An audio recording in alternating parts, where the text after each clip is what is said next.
Hi everybody, it's Chris Cayer, and let me just see if I can get a little better lighting here. Balance that out a little bit.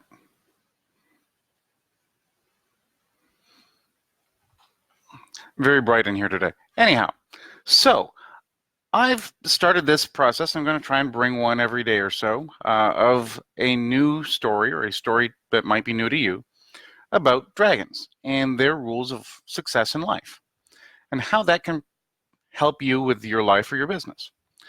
Yesterday, I talked about the tale of a sand dragon, the Mushkushu in particular, of ancient Babylonian, Syrian, and Akkad history, origin. Today, I want to bring you one that's the very first story about a dragon in English literature. And that story comes from the tale of Beowulf. And apparently, Beowulf goes off, he fights Grendel and Grendel's mother, and eventually comes back and leads his tribe of the Geats in a very peaceful world for 50 years.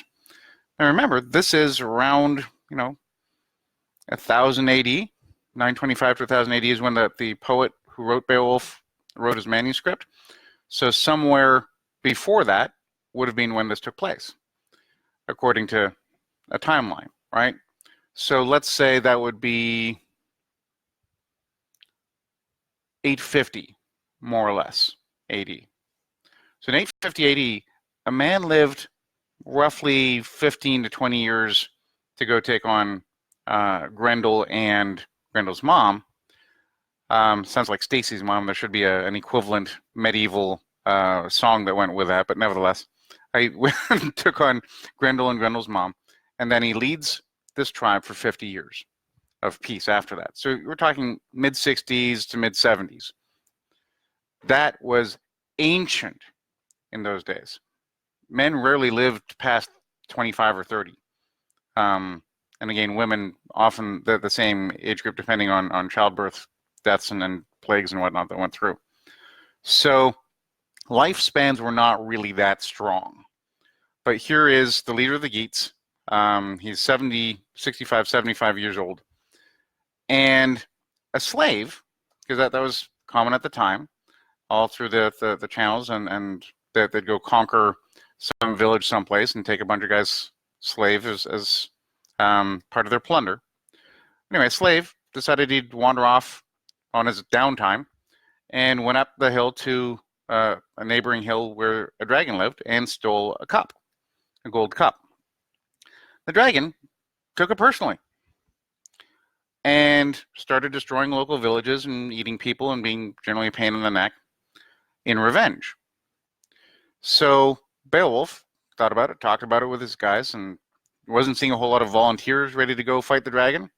So he decided the monster slayer, was going to go take on the dragon at 65, 75 years old. So he leads his band of merry men, and they take one look at the dragon who comes out to fight Beowulf, and they all run away, except for one, Wiglaf, who stays with Beowulf till the bitter end. And so the dragon and Beowulf and Wiglaf engage in this huge, fearsome fight, and eventually the dragon causes a mortal wound to Beowulf. Beowulf's not dead yet, but it's a mortal wound. And so Wiglaf, to try to stem the dragon's fire, stabs the dragon in the belly, making the dragon turn his head, and Beowulf deals the fatal blow to kill the dragon. In Beowulf's final speech, his death speech, he names Wiglaf his successor and heir to his tribe, but also to the new treasure that they just acquired from the dragon, right? So this is the tale that I want to focus on, is this story of Beowulf and the dragon and the parts that go with that. And so this is the first time in recorded English literature where a dragon is given personality traits. Very inquisitive, very curious, very vengeful, very greedy, very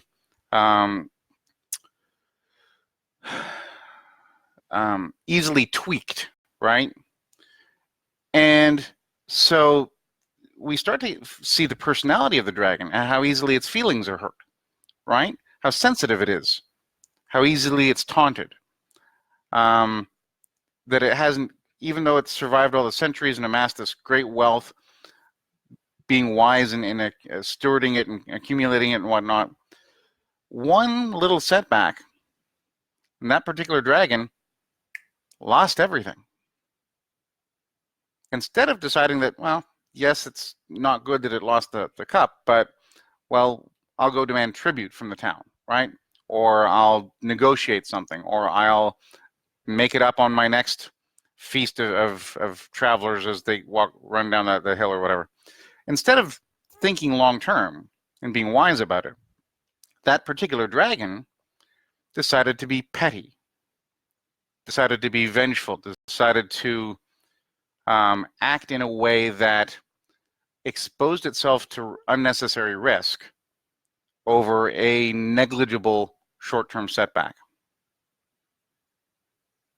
That's not common for dragons who want to live any length of time, right? And dragons are known for living for centuries because they develop a level of wisdom that allows them to see not just the short-term setbacks, but the long-term winning strategies, and invest in the long term because that's where ultimately it's going to be if it wants to live, right? And if it wants to be successful. When you look at your business, when you look at your life, are there a lot of stimuli that are keeping you busy, that are keeping your attention focused on the short term, not the long term? Are you wearing yourself out dealing with short-term things that in the end really just shorten your life? It shortens your ability to enjoy, to accumulate and attract wealth and prosperity and success to you. If all your time is spent focused on the short term and you don't get to work on the longer term visions that you have, maybe this is a case example of a dragon that didn't, right? A dragon that didn't follow the success rules. And this could be a great example for you and your king or queendom, your empire, in your life. That's my tale for today.